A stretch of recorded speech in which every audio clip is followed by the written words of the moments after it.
اگر آپ اس پہ غور کریں تو آداب معاشرت کا خلاصہ ہے یہ حدیث۔ آقا کریم نے ارشاد فرمایا اتنی دیر تک کوئی شخص کامل مومن نہیں ہو سکتا جب تک وہ اپنے مومن بھائی کے لیے وہ پسند نہ کرے جو اپنے لیے پسند کرتا ہے۔ ایک اچھا معاشرہ تشکیل دینے کے لیے آپ کو کوئی رہنما اصول چاہیے گا تو اس سے بہتر آپ کو کوئی اصول نہیں ملے گا۔ اپنے لیے بہرحال بندہ بہتر ہی چاہتا ہے، تو جب وہ اس مزاج میں ڈھل جائے کہ میں اپنے مومن بھائی کے لیے، اپنے معاشرے کے دوسرے افراد کے لیے بھی وہی چاہوں گا، تو پھر مجھے بتاؤ کہ معاشرے کے اندر پھیلتی ہوئی روحانی بیماریاں، حسد، حقد، بغض، کینہ، نفرت، ایک دوسرے کو نیچا دکھانا، تکبر، رعونت، غرور، یہ ساری چیزیں یہ کہیں آپ کو نظر بھی نہیں آئیں۔ صرف اسی حدیث کو اپنا امام بنا لیا جائے اور اپنا منشور حیات مان لیا جائے۔ محمد بن حنفیہ رضی اللہ تعالیٰ عنہ حضرت علی المرتضیٰ رضی اللہ تعالیٰ عنہ کے فرزند ہیں، لیکن حضرت سیدہ فاطمہ الزہرا سلام اللہ علیہا سے نہیں ہیں، اور حضرت امام حسن رضی اللہ تعالیٰ عنہ حضور علیہ الصلوۃ والسلام کے نواسے، تو بھائی آپس میں، تو دونوں میں کسی معاملے میں شکر رنجی ہو جاتی ہے۔ شکر رنجی جس رنج میں مٹھاس ہو، شکر ہو، میٹھی ناراضگی، کوئی بغض حسد پہ مشتمل ناراضگی نہیں۔ تو حضرت محمد بن حنفیہ ایک دن بیٹھے تو سوچا کہ وہ میرے عمر میں بھی بڑے بھائی ہیں، اور پھر دوسری بات یہ ہے کہ وہ رسول خدا کی بیٹی کے بیٹے ہیں، ان کا یہ اعزاز ہے، بہرحال مجھے تو یہ اعزاز نہیں ہے، پھر جوانان جنت کے سردار بھی ہیں، تو میں ان سے ناراض ہوں، وہ میرے سے ناراض ہیں، تو بات بھی کوئی اتنی خاص نہیں، تو اب دن بھی 3 گزر رہے ہیں، چلو میں ان کو راضی کر لیتا ہوں۔ تو گھر سے نکلے ان کو راضی کرنے کے لیے، تو واپس آ گئے راستے سے، کاغذ لیا اور اس کے اوپر اپنے بھائی کے نام مکتوب لکھا کہ میں آپ کو راضی کرنے کے لیے گھر سے نکلا تھا، لیکن راستے میں مجھے حضور علیہ السلام کا فرمان یاد آیا کہ جب 2 مومن بھائی آپس میں کسی معاملے میں الجھ جائیں، ناراض ہو جائیں، تو جو صلح میں پہل کرے گا وہ جنت میں بھی پہلے جائے گا۔ تو میں تو یہ گوارا نہیں کرتا کہ آپ سے پہلے جاؤں،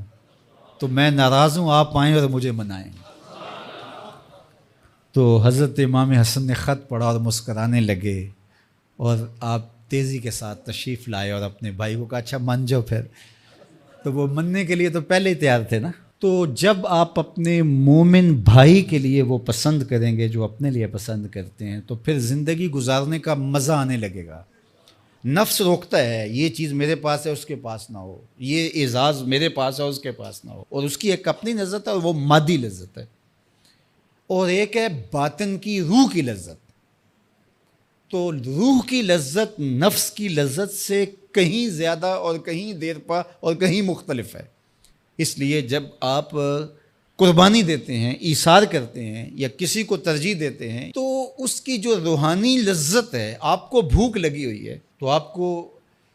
ایک روٹی مل گئی ہے، تو آپ کو ایک ایسا شخص نظر آیا جو آپ سے بھی زیادہ بھوکا ہے، اور آپ کسی نمائش کے لیے نہیں، محض اللہ کے رضا کے لیے اس کو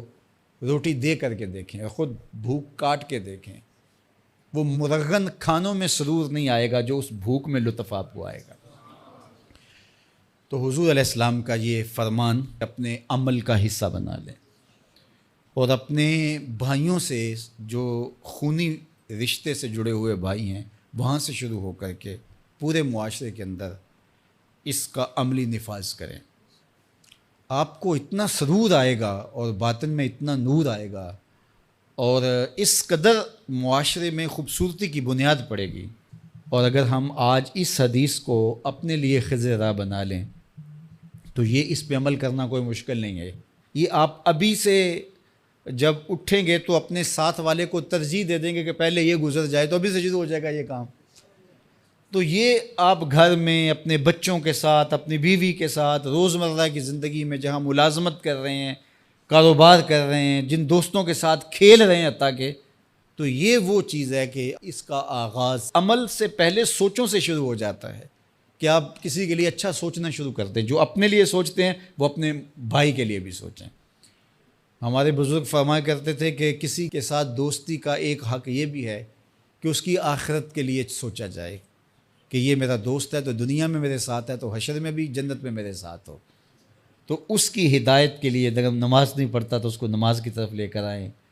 اگر اس کے معاملات کے اندر خرابیاں ہیں تو ان کو دور کرنے کی کوشش کریں اور اس کو آہستہ آہستہ اچھائی کا خوگر بنائیں.